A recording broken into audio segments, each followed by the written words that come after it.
This is such a special pleasure for me to be here with you, especially since I stood you up a month ago and I left the dinosaurs hanging out in space.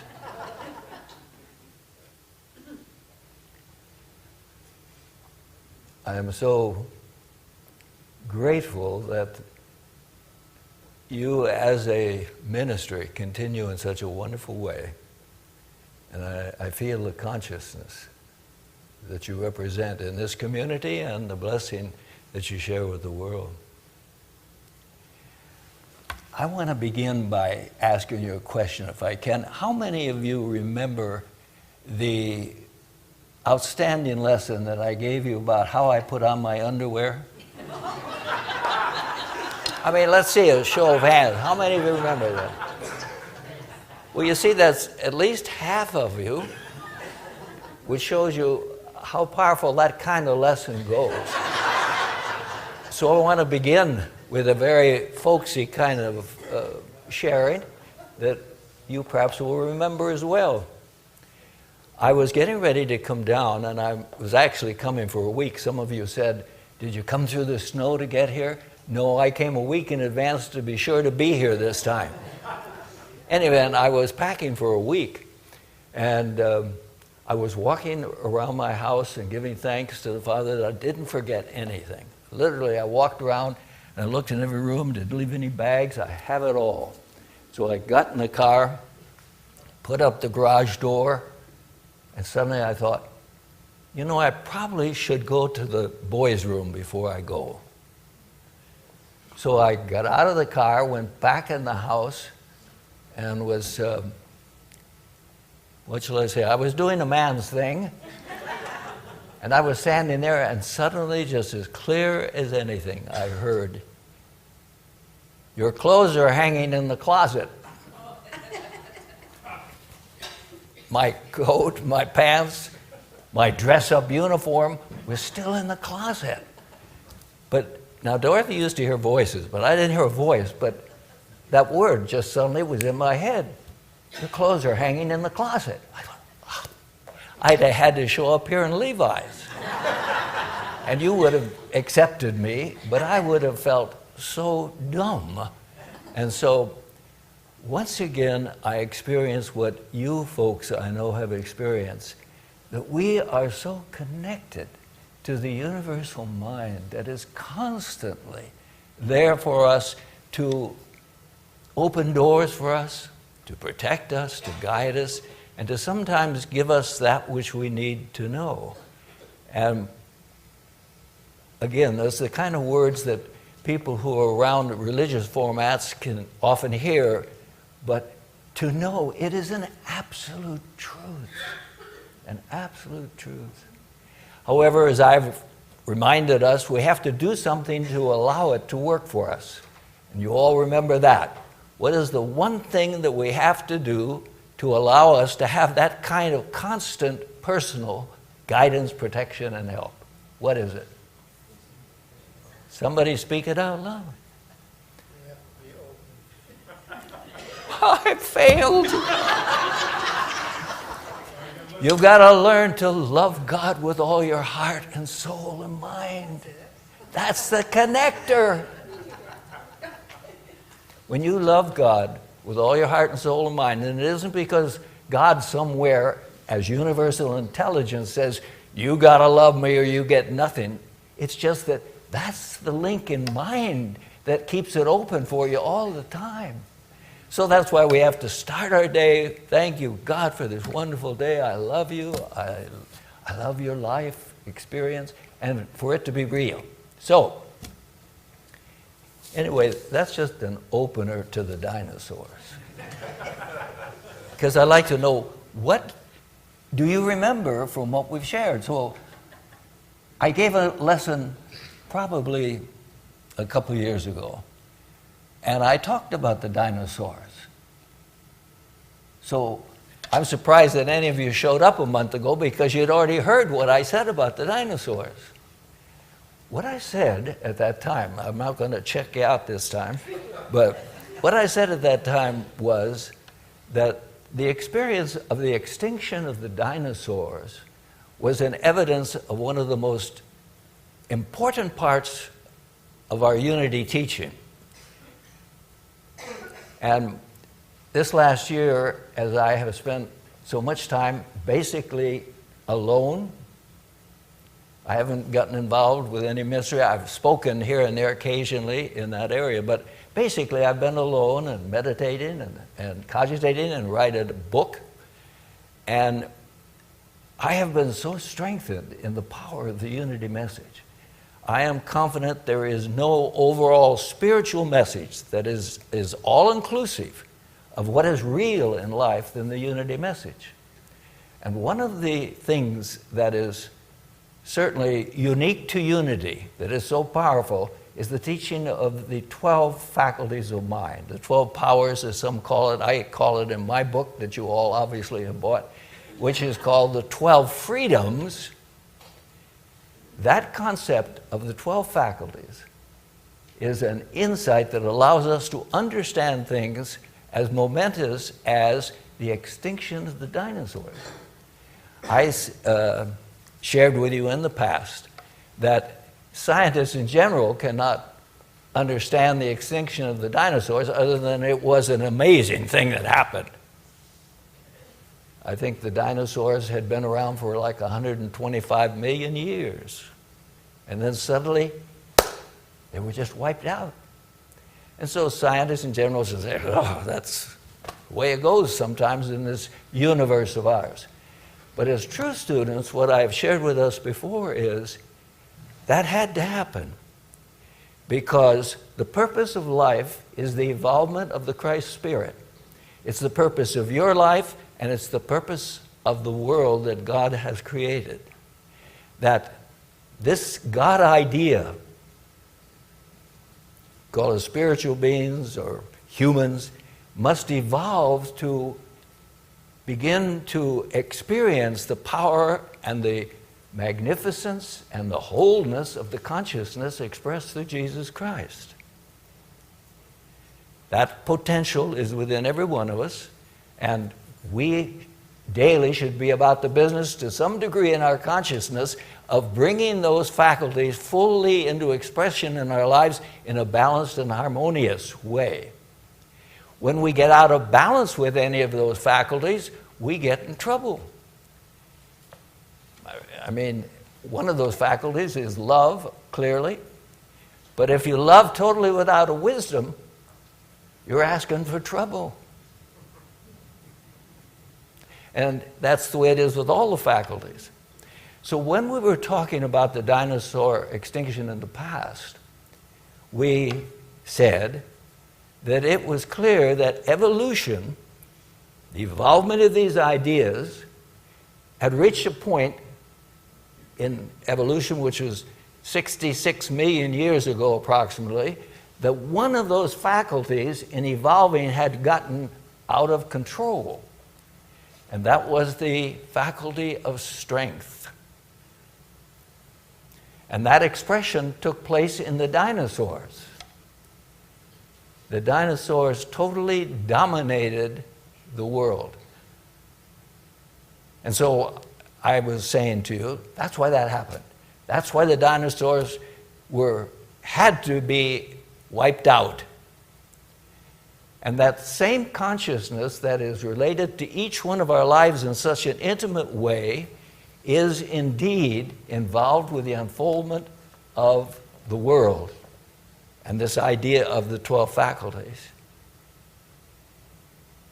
And while it probably rarely intervenes in the process, if necessary, you can know that that intelligence will move in the world to allow the continuation of the Christ idea to unfold. So I said that, and I also said at that time that it was a theory that the dinosaurs were wiped out by an asteroid. It was a theory. It was a theory based on the fact that two men who were geologists, one was a father and one was a son, discovered in the Yucatan area a kind of powder that was only found in asteroids, And so they assume that when they put a time gauge on that, that it was that powder was around 66 million years old. They said that must have been when the asteroid hit the Earth and wiped out the dinosaurs. But they couldn't find a crater. There was no crater to evidence that this could have happened. So when I talked to you before about the dinosaurs, it was just theory. But I had this wonderful experience, in quotes, happenstance, that is what made me say, I got to share this with you folks, and that's why I was scheduled to speak a month ago on the last day of the dinosaurs. Because I just happened to be watching television, and I came across this NOVA program, and I'm sure some of you have seen that. It's wonderful sharing of usually what's going on in the scientific field, and it was about the extinction of the dinosaurs. And what I learned was that it is no longer a theory. They know that the Earth was hit by an asteroid. And I want to tell you some of the facts about that experience. And these facts are not very spiritual, and you'll think, oh, where do we come for, a science lesson? Just stay with me till we get to the end.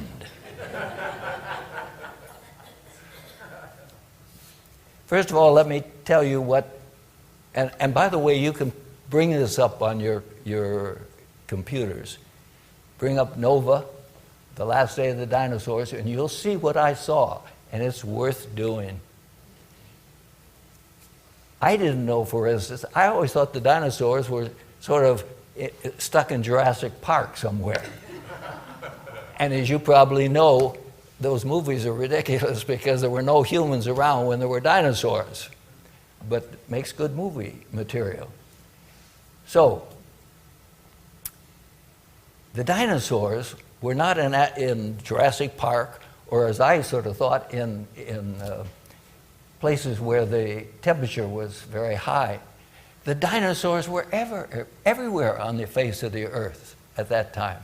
They were in the polar, South and North Pole area as well.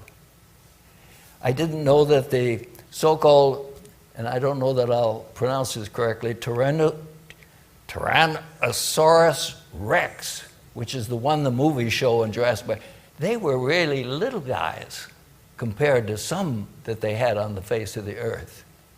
Some dinosaurs, they have found the relics of, which are over 120 feet long, which is equivalent to about 5 buses, and 5 elephant widths wide. Their skulls were 5 feet by 8 feet. 5 feet by 8 feet. Can you grab how big that was? And so there was no modest-sized mammals alive, because these things would gobble them up like nothing. So because evolution had developed this incredible form of life called the dinosaurs, which, again, from a scientific thing is just a fact. But from our perspective, we say, of course, those dinosaurs represent the power of strength that is in all of us to make us big. And it had gone afield. So we can understand that this needed to be dealt with. Let me tell you about the asteroid that hit the face of the Earth. It was 7 miles wide. No, let me back up. You might think, how do you know that? They discovered the crater, and you know how they discovered the crater? It was in the 80s when those geologists that I told you about assumed there had been an asteroid, but they couldn't find the crater. The biggest crater on the face of the Earth was in Arizona, and it was 165 feet wide. That's teeny compared to the crater that this asteroid created. It was 7 miles wide. Think with me for a minute. 7 miles. There's a sign between Sacramento and Roseville that says 7 miles. It's like getting in your car, leaving Sacramento, and you drive all the way to Roseville, and you're driving on the face of the asteroid. That's how big it was. 7 miles wide. It was traveling, excuse me, I'm a little rusty at this business of giving talks. So I want to go back again to tell you how it was that I came to appreciate the size of this thing, or how I know these facts again, what I really want to share with you. When those guys, the two geologists, found the powder in Yucatan area, they couldn't find the crater, and that was in the 80s. But somebody had already found the crater, but they didn't know that. And that was a geologist who was a petroleum geologist looking for oil. And he was looking off the shore of Yucatan in the Pacific Ocean area, and he discovered a huge circle, magnetic circle, under the water. And as the geologists learned about that in the 90s, they thought, oh yeah, when you take granite and you pack it down to a certain density, it becomes magnetic. So anyway, what you'll find when you go to the NOVA program is that they have, since '91, they have spent millions of dollars to go out and explore this crater. And it is in doing that that they discovered how wide this crater is. The crater is 124 miles wide. The crater that the asteroid hit is 124 miles wide. I want you to think now how big that is. And I'll give you a good analogy again. I live in Reno. It's 125 miles from here. That's how big the crater is. It's 20 miles deep, this crater. Remember what I said? The biggest crater known visibly is the one in Arizona. It's 150 feet wide compared to 124 miles wide. So anyway, back to the asteroid that created this, 7 miles wide, and they say, knowing what they know about asteroids now, scientifically, it must have been traveling at 40,000 miles an hour. Something as wide as from here to Roseville is traveling 40,000 miles an hour. It represented trillions of tons of molten rock. When it hit the Earth, they estimate that it was equal to millions, perhaps even billions, of atomic bombs.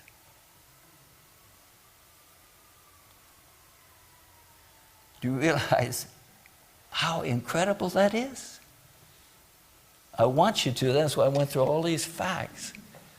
How incredible is something so massive could hit the Earth the way it did. And what did it do? It set up a flash of heat that went literally around the Earth. And the Earth also was shaken up so that the tectonic sheets that cause earthquakes were shook up all over the Earth, and volcanoes started erupting at the same time, so that in practically no time the whole Earth was encased in ash and darkness. There's no agreement at this point in time how fast the dear dinosaurs' demise, some believe they were gone within 3 or 4 days. After 25 million years of dinosaurs, they were gone maybe in 3 or 4 days. Some say it took probably a little longer, maybe a matter of months, but they were gone. Happenstance? Or was it again evidence to us of what I affirmed for us individually when I began with the story about the underwear and all, that God has a definite interest in the unfoldment of your soul. And the point of our lesson today is that God has an absolute personal interest in the involvement of our physical earth. And it's how complicated and as confusing and sometimes today depressing it can get, I can assure you that nothing is going to keep the earth from continuing its primary purpose, which is an environment for the unfoldment of the Christ, to which we're all contributing in our own lives. I'm not wanting to, in the slightest, suggest that something as horrendous as another asteroid is going to be necessary to our unfoldment, because we're too far along now. Again, I just love the unity message, because we have reached a point in consciousness now. At the time of the dinosaurs, of course, there was no self-reflectivity at all. That didn't happen until we got to the primate stage. So as we've evolved to where we are, there's no turning back. Because as centers of consciousness, each one of us are in an advanced stage of discovering and bringing forth the Christ of our own being. And that is true of humankind in general. As depressed as we might get cross that out. As unhappy as we might get sometimes with the progress of what's happening in the human race, if you look at it in the light again of our unity teachings, you realize there are such wonderful things that are happening in our world that evidence the fact that we are growing. We are getting closer and closer to the realization that we are all one, and that love is the dominant force of the universe, and the best is yet to be. Now I want to close by telling you the thing that shook me as I listened to Nova, after all these facts that I listened to, as that I've shared with you. At the very end of it is said, it is interesting to note that had that asteroid been about 3 seconds earlier, or 3 seconds later, it wouldn't have destroyed the dinosaurs. And I thought, holy muckeye, what an incredible evidence of the power and the purpose of the consciousness that controls our universe and our world, that this huge thing traveling 40,000 miles an hour came in a 3-second control, that it had to land on solid surface. Because what they realized is, had it been 3 seconds earlier, it would have landed in the Pacific water. Had it been 3 seconds later, it would have been in the Atlantic water. And while there would have been an immediate flood of water in that area, it wouldn't have shook the earth, because it had been cushioned by an tremendous expanse of water. It had to hit that little piece of solid ground. You say, well, if it had been up in Northern America, it could have easily hit the ground. No, because if it had been up there, it wouldn't have had the impact on the earth. It had to be somewhere closer to the equator. So it hit in that wonderful area of the Yucatan. You know, it's just incredible. The universal mind of God that is pure love, pure at one-ment with us all, is constantly shaping and directing the unfoldment of this divine purpose of the Christ. Let's close. I always like to close with just a moment of stillness.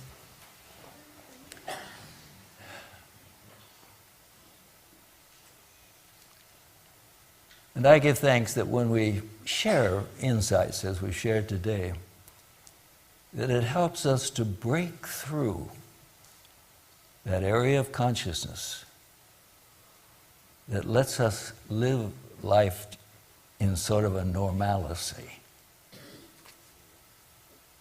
Let us give thanks that we live in that constant sense of this presence that is all-powerful, all-loving, all-present, to guide our lives individually and to work through us and all humankind to bring forth Christ on earth. Thank you, Blessed Presence, for the wonder of our being able to know you and gradually to understand you more perfectly as our own very being. Thank you, God. Amen.